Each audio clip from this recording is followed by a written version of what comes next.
Srimad Bhagavatam, Canto 8, Chapter 16, entitled The Payovrata Process of Worship. Text number 6.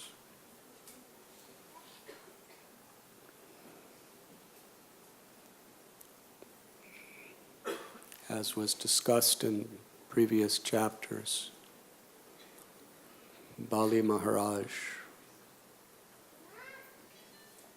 rendered services to the descendants of Bhrigu, Brahmins, and received in reciprocation their heartfelt blessings. Those blessings gave him extraordinary power, by which Bali could lead his troops to conquer the Devas. How he conquered them is quite extraordinary. He didn't have to lift a single weapon. He simply marched to Indra's capital, surrounded it.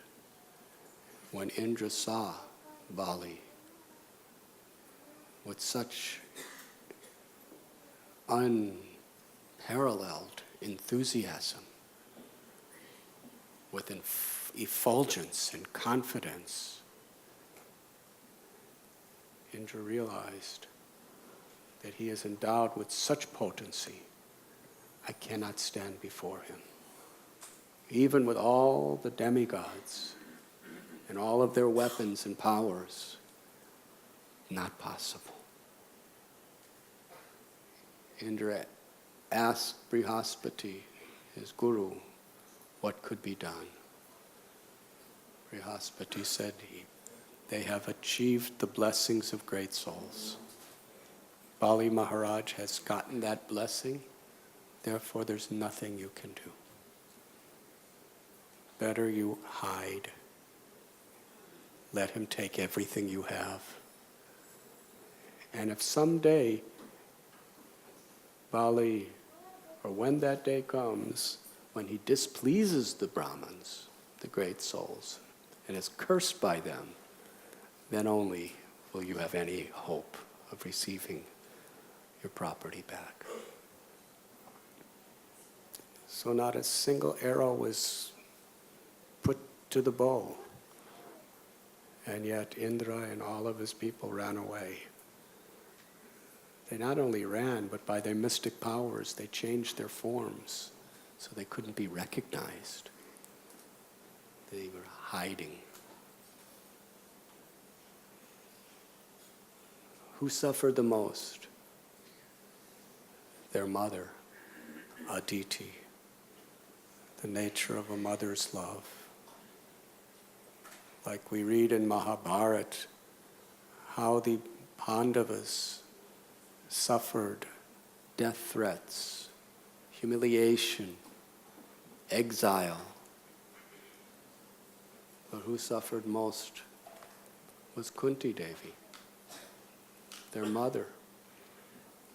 Even though for most of that time she was living in the palace being protected by Bhishma and Vidura.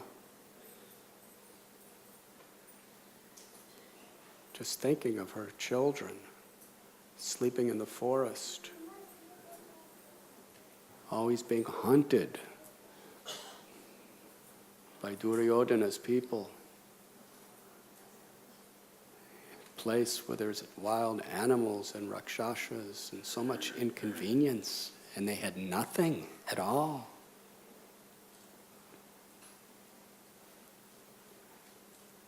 And thinking about Karna, who was her own son, who made enemies with her other sons, and neither sides knew that they were brothers, and she couldn't tell for various reasons. She suffered the most.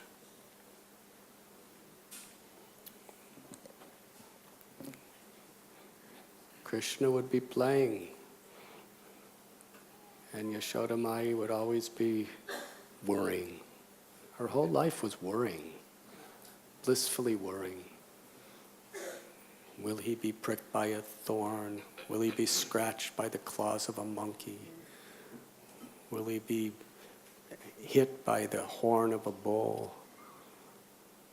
Will he fall from a tree? She was always worrying in ecstatic love. So, in this particular story, Aditi, she was in many ways a self-satisfied person. She lived in the forest with Kashyapa Muni. The demigods lived in royal opulence, but Kashyapa was a sage, and she followed the line of her husband. She was in her ashram. Kashyapa Muni, his pleasure was meditation. He wasn't really all that bothered by whatever the demigods he was the father of both the demigods and the asuras. Yes? But he was not really concerned with any of this. He was absorbed in meditation. He was detached from the things of the world. But Aditi, she was severely inflicted with moroseness, thinking of her children, homeless, hiding, penniless, stripped of all their prestige. When Kashyapa, after a long time, came out of his meditation, he comes home and he sees her in this state. And great sages, they don't only see the state, but they can see into a person's heart. So Kashyapa Muni was very much concerned. Why are you so unhappy? You are lamenting in such a state. And he's asking different questions of why this may have happened.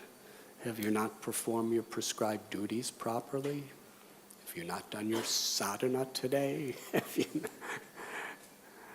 And in this particular verse, he's especially asking a very critical question. Has any uninvited guests come to our ashram and you did not treat them properly? You did not serve them sufficiently? And because of that, in a sad state of mind, they went away?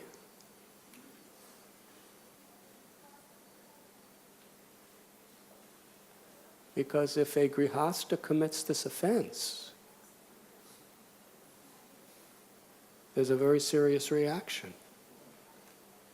Kashyapa Muni understood this, and he understood how refined and cultured his wife was, and how much she would suffer if she did not properly welcome an uninvited guest.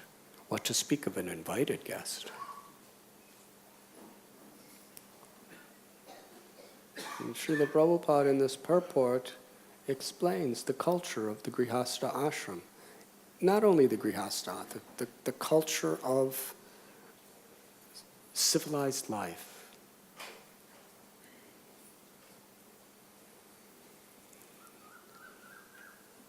That we will explain the principle and then the psychology behind the principle. And then give some examples. And there are thousands of such examples in the scriptures that very nicely give us a picture of that principle, exemplify it. The principle is that greed is a great enemy. The feeling of possessiveness, not only does it very much disturb our spiritual progress. But it's the cause of conflict. It's the cause of war. It's the cause of hatred. Krishna tells in Gita, Sarva Loka Maheshwaram, that I am the proprietor of everything that exists. And the Bhagavatam explains the basic core seed of all material suffering is Janmasya Yota Aham Mameti. This misconception that I am this body and those things that are in relation to the body are mine. This is the basis of ignorance, this I and mine. So to make spiritual progress, we must understand that nothing is mine. This body is not me and it is not mine. Everything is the property of God. And if we actually believe that, then we will utilize everything according to Krishna's desire.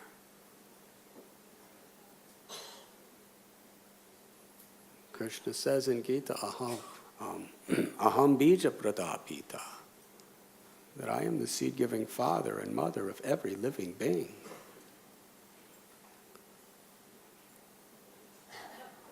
Therefore, we understand whatever God has entrusted to us is meant to serve others. Not only my family, of course, charity begins at home, but it has to extend beyond the home too.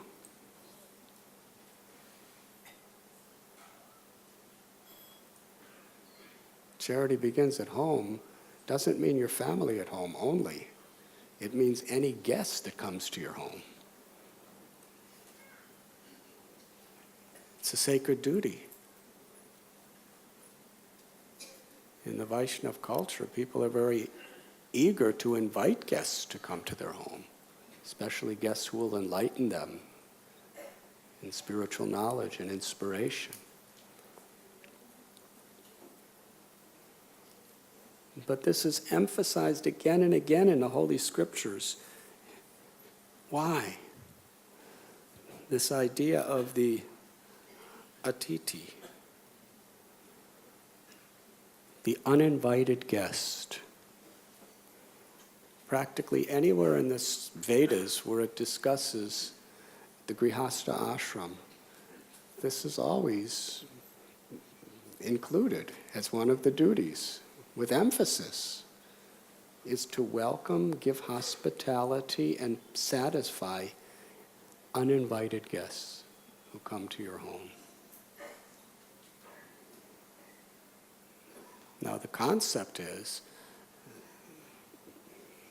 Krishna tells in the Gita, Ishvara sarva bhutanam hrideshe arjuna tishtati, that he is seated in the heart of every living being, and everything is his property. So therefore, when a guest comes to the home, we see the guest is not God, but the guest, God is within the heart of the guest. The presence, a part of every living being is a part of God. Vidyavanaya sampane brahmani gavihastini. We should see. And a Grihastha considers that Krishna is coming through this guest to receive my services, even if they are an enemy. Prabhupada explains here that when one's worst enemy comes to your house, you should treat them with such affection, welcome them with such genuine enthusiasm that they, at least momentarily, they forget that you're an enemy. They actually enjoy your hospitality. And in this case, Srila Prabhupada would often use the example of Duryodhana and the Pandavas. In Kurukshetra, on the 7th day of the war, the Pandavas did serious damage to the Kuru army, especially Bhima and Arjuna. They were devastating the various formations that the Kurus had created, annihilating mass numbers of their soldiers. At the beginning of the war, the Kurus had the upper hand. But just about that time, the Pandavas were really becoming enthusiastic with their armies. And Duryodhana had a confrontation with Bhima, and he was beaten down, and he was bloody and covered with wounds. He was in really bad condition. So he went to the tent of Karna, Radheya.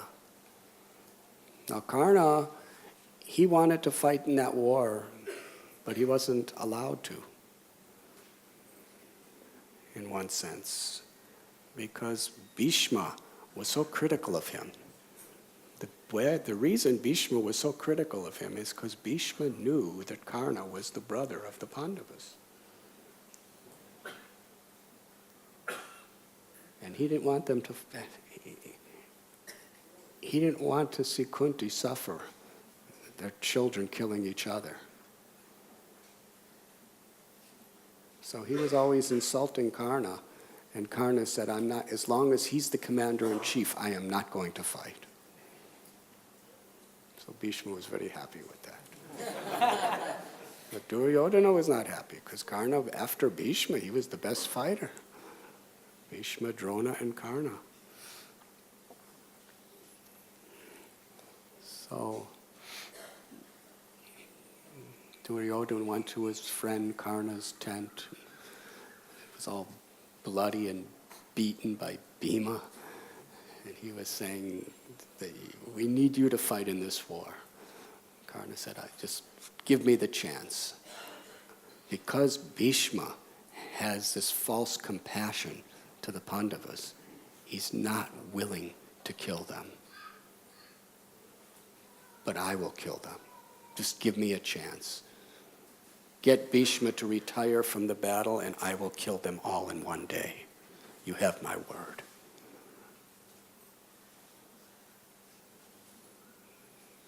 So Duryodhana went back to the tent of Bhishma. And Bhishma, in the battlefield, the tent is your home. So he got the royal physicians and had them putting medications on Duryodhana's wounds. And Bhishma himself got special herbs that he had from the Himalayas, because he was really a Mahajan in a sense that he knew all the different arts and sciences.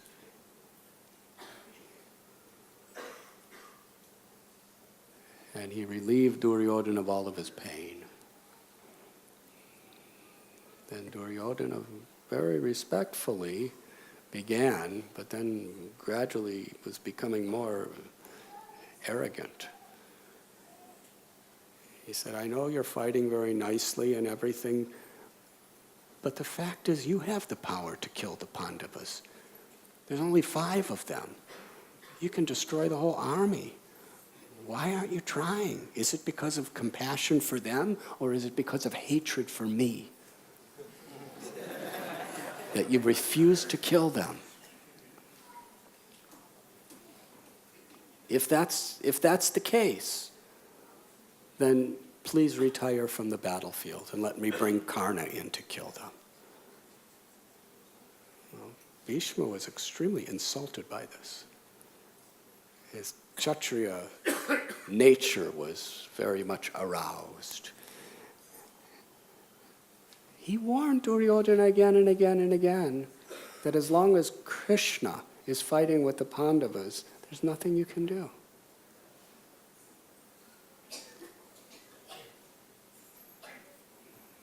But Duryodhana was very, very expert. He was really a master at manipulating human nature.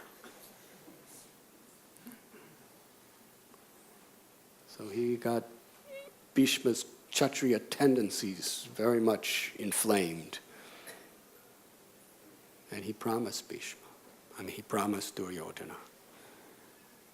He said, I will create 5 arrows, and tomorrow these arrows will kill the 5 Pandavas. The only chance they have is if Krishna protects them. If Krishna wants to protect them, there's nothing I can do. But Krishna has promised he would not lift any weapon or fight in this battlefield. So as long as he keeps his promise, tomorrow the Pandavas will die. Then Bhishma took from his quiver 5 arrows with golden shafts covered with jewels and the feathers of buzzards. He put down a cloth, nice silk cloth, put the arrows on the cloth in the ground, and Bhishma sat right there on the ground with those arrows, and for a long time he meditated and chanted mantras. By his powers, he invoked within those arrows the power to kill the Pandavas. Duryodhana was in jubilation. He saw Bhishma sitting there, chanting mantras, praying, meditating, invoking these powers in those arrows. When Bhishma came out of his trance, he said, there is nothing that can save the Pandavas unless Krishna breaks his promise. These arrows will kill them tomorrow.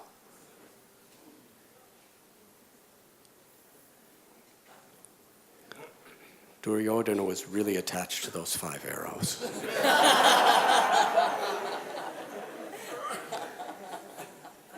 He told Bhishma, let me keep these arrows and I'll give them to you in the morning. Bhishma let him keep it. Meanwhile, Maharaj Yudhisthira back on the Pandava side, he was very, very happy because for the first time, they were really beginning to win the war. But Arjuna was very sad. He was weeping because one of his sons was killed that day before, Iravan.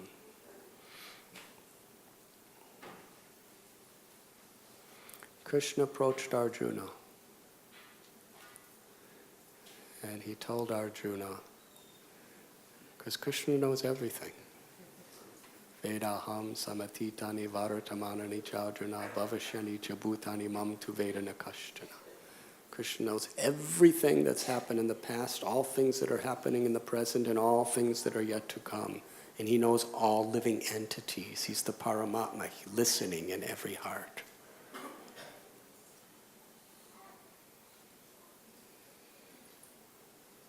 The inconceivable potencies of the Lord. Krishna's there in Kurukshetra, but as the Paramatma, he there in Kurukshetra has the potency to hear every thought and every word and see every action of every living entity in all material and spiritual worlds.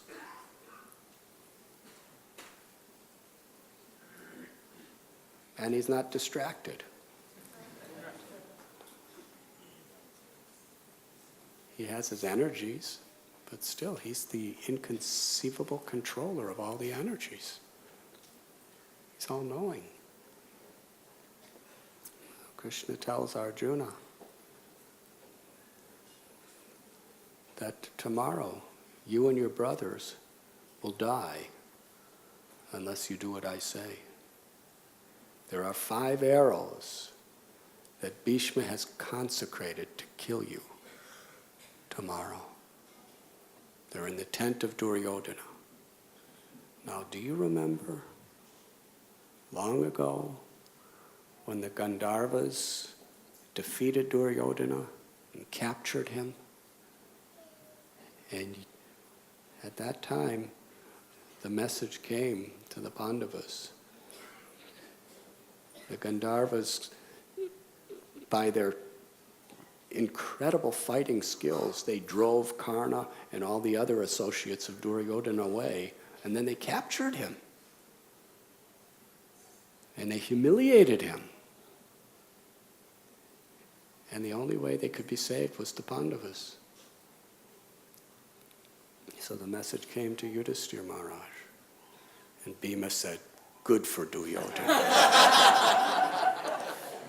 After all, he had already insulted Draupadi. He had already tried to kill Bhima with poisoned cakes. He tried to burn them and their mother alive in that house of lac. They cheated them in that game and exiled them to the forest. And Duryodhana on that day was coming to humiliate them.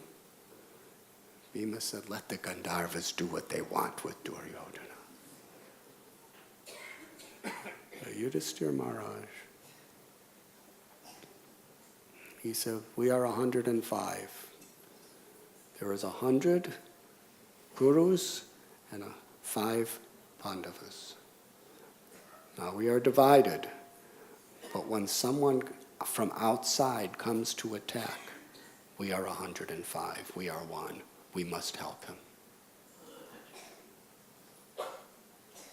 So Arjuna went in there, and when Arjuna came in fighting, the Gandharvas all offered obeisances and gave him Duryodhana back. And Duryodhana actually, he did something that he regretted later. He made a vow to Arjuna, because you saved my life today, because you saved my integrity. He said, I will give you. You ask for something and I will give it to you. I have to return your favor. Arjuna laughed. He said, you vow? Maybe sometime later. Arjuna forgot about it, but Krishna reminded him.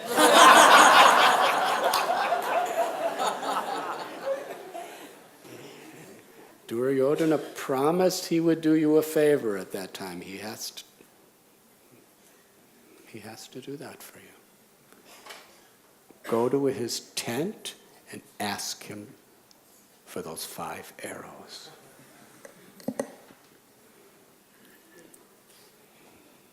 Now, the way it wasn't like today, all this terrorism and crazy guerrilla warfare. Things, even enemies did things with honor. They would fight in the day, and as soon as the sun set, then there was no fighting. People can go to the other side without any problem. So Arjuna, with no armor, with not a single weapon, empty-handed, got on his white horse and went to the Kuru side. The Kuru saw Arjuna without weapons, driving through. Nobody tried to hurt him. He went right to Duryodhana's tent. Duryodhana had all sorts of the best, most heroic, powerful guards. They saw Arjuna coming, and they welcomed him and brought him right into Duryodhana's tent. And Duryodhana was just about to go to sleep, and right under his bed he had the 5 arrows. And he was really gonna have a good night's sleep, because he was thoroughly convinced that Krishna would not break his promise, and he was thoroughly convinced that Bhishma would 100% kill the Pandavas the next day. And the war would be over. So it was going to be a good sleep. Duryodhana was so eager for the next day to come when he would be victorious. Then Arjuna comes in the tent just when he's sleeping, just about to be asleep. And Duryodhana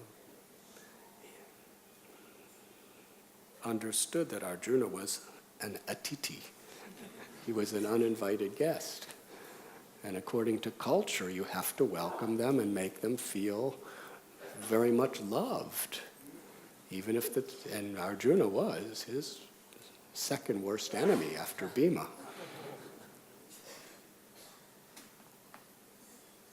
So Duryodhana welcomed him, gave him a seat, gave him water, and then he asked Arjuna, "You have come.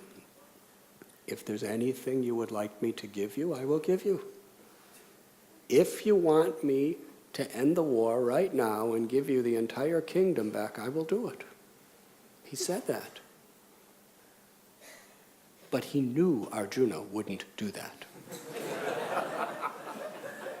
Because as he was a Kshatriya, he knew that Arjuna was a Kshatriya. And when you're in the midst of the war, you're not going to take favors like that. For Arjuna at this point, his integrity was based on winning the war, not cowardly asking for the kingdom back, because one's an uninvited guest. So he offered him the entire kingdom that night, because that's the etiquette. But he knew Arjuna wouldn't take it.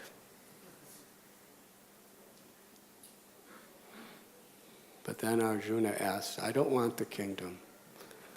I only want those 5 arrows."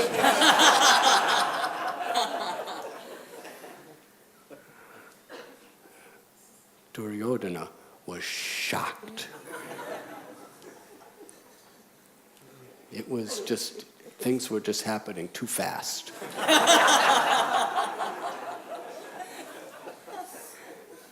He asked, "How do you know about these 5 arrows?" Because in the entire universal creation, the only 2 people that knew about that was Bhishma and Duryodhana. Nobody told anybody. And Krishna. He said, "How did you know about these 5 arrows?" And Arjuna said, "Krishna told me."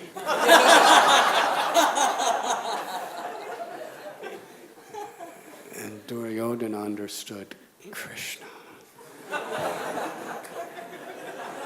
Krishna again.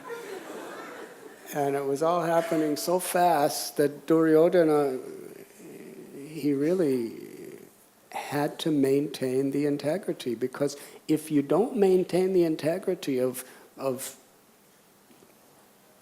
welcoming and properly serving an uninvited guest, you're going to lose everything. That in itself could have been such a karmic offense that he would lose the whole war. Please understand, people took things seriously in those days. It was a very serious thing. He had to do it. We see in this verse today, Aditi was so morose. She was lamenting like Kashyapa Muni practically had never seen her before. And Kashyapa Muni was wondering, did Aditi not welcome an Atiti? This could ruin a person's life.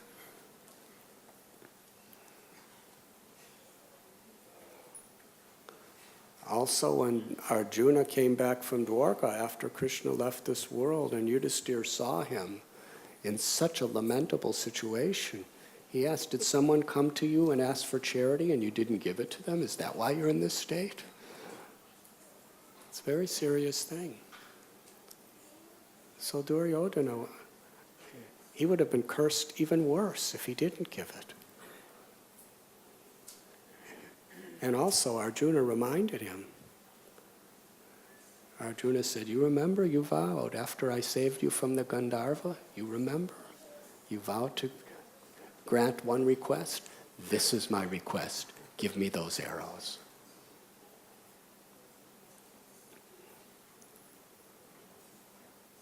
And when he found out that Krishna told him, he became very disoriented. He picked up the arrows and handed them to Arjuna.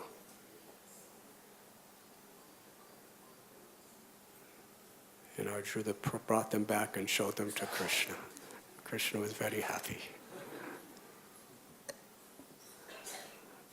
And the next day, Bhishma, he asked Duryodhana, where are the arrows? Duryodhana told the story, and Bhishma wanted to glorify Krishna. He said, tomorrow, either Krishna has to break his promise, or he's going to make me break my promise. Because I'm promising to kill Arjuna if he doesn't break his promise and fight. So that beautiful story from the Bhagavatam is based on that episode. Srila Prabhupada would often cite that incident, especially to teach us how important hospitality is. It's not just a detail. Hospitality is one of the prominent duties, especially of a grihasta. Or for a brahmachari, if you're living in an ashram, you have the same basic responsibility of hospitality. Now, an invited guest, that's quite obvious. If you offend an invited guest, that's very serious. But an uninvited guest, one who just comes at the least expected time, this is a duty.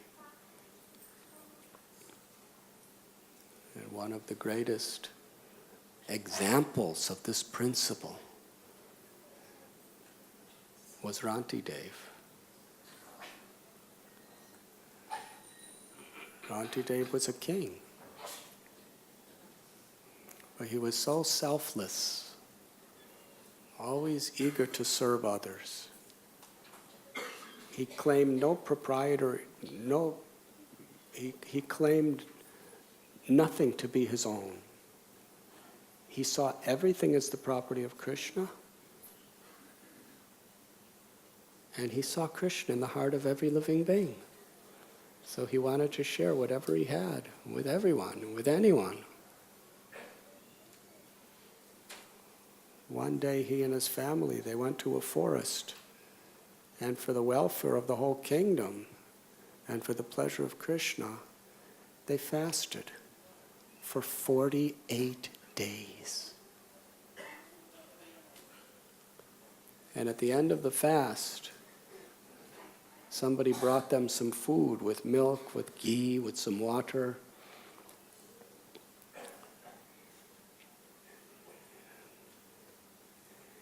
And they were just at the verge of death when this food came.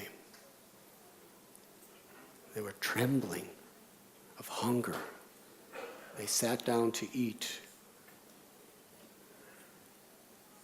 At that time, a Brahmin appeared at their door. Atiti. He was an uninvited guest. Rantidev sat him down, fed him to his full satisfaction, and the Brahmin left. Then Rantidev with his family again sat down to take prasad, and a Shudra appeared. Now the Brahmin didn't even ask for anything, nor did the Shudra. They just happened to come. And Rantidev immediately offered all respects, love and kindness, obeisances, because he's a guest. He's seeing Krishna in their hearts, and fed the Shudra to his full satisfaction. And at the same time, he fed his whole family. So the family was fine, and the Shudra was happy, and he left. There was only a little prasad left.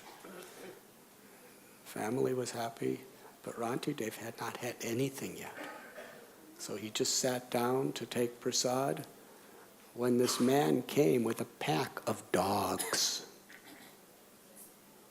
And the man cried out, "I am very hungry and all my dogs are starving. Please give us some food." So Rantidev welcomed them, offered obeisances to all of them with great respect. He fed to the full satisfaction all the dogs, as well as the keeper of the dogs. And dogs can be quite hungry. So they ate everything else. There was not a morsel left. Then he offered obeisances to them, and all the dogs left. All Ranti had was enough water for one person left. At that time, all of his limbs were trembling of hunger, and he was on the verge of death. That water would just keep him alive. Without that water, there was no hope for him. He was just about to drink that water. Now just think about it. 48 days without a drop of water. If you've ever done Nirjala Ekadasi for one day, you know how thirsty you are. Now, if an uninvited guest came to you at that point, you could imagine what a challenge that would be. So just he was about to drink the water, a Chandala comes. And the Chandala really looks like he's suffering. He says, "Oh, sir, I am dying of thirst. If you have any water, please give me this water." And Rantidev looked at that Chandala with such compassion. And then he spoke. And Shukadev Goswami tells that his words were like nectar, amrita. And Srila Prabhupada writes that Rantidev, he loved people so dearly. He cared about people so much that when he spoke, it was so much from the heart with compassion that his words were nectar. His words could satisfy anybody.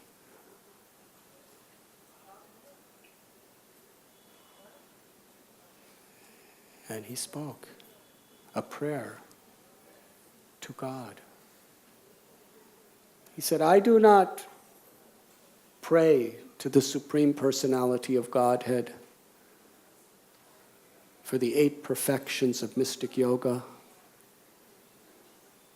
I do not pray for liberation from the suffering of repeated birth and death. I only pray for one thing.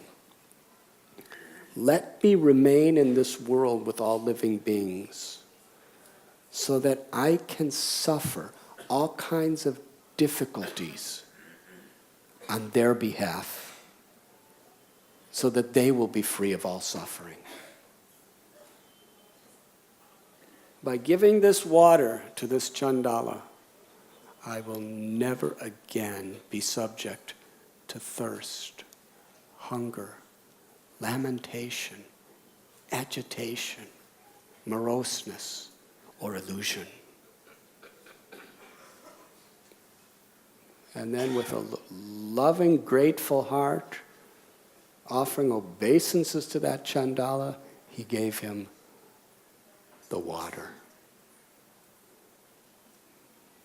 Which means he gave him his life. And then, just when he was about to die, happily,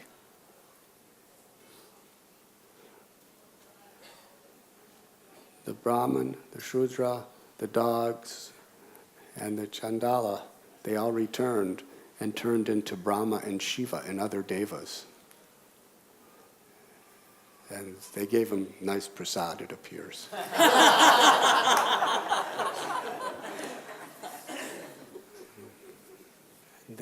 They were offering obeisances to him practically because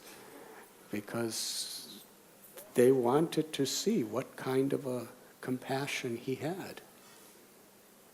What was his integrity to serve an uninvited guest? Even at the cost of death and suffering, he was willing to do so.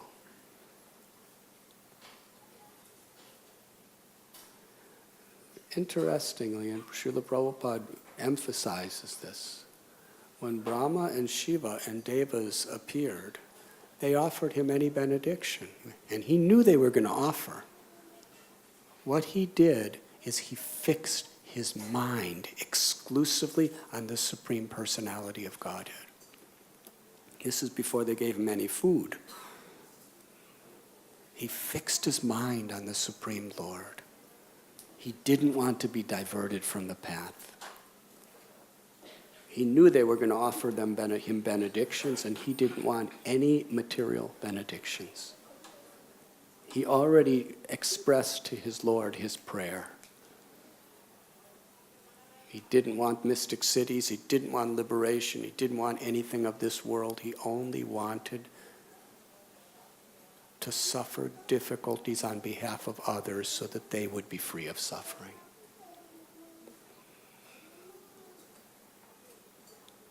He didn't want anything for himself. And because of that consciousness, Krishna gave him everything.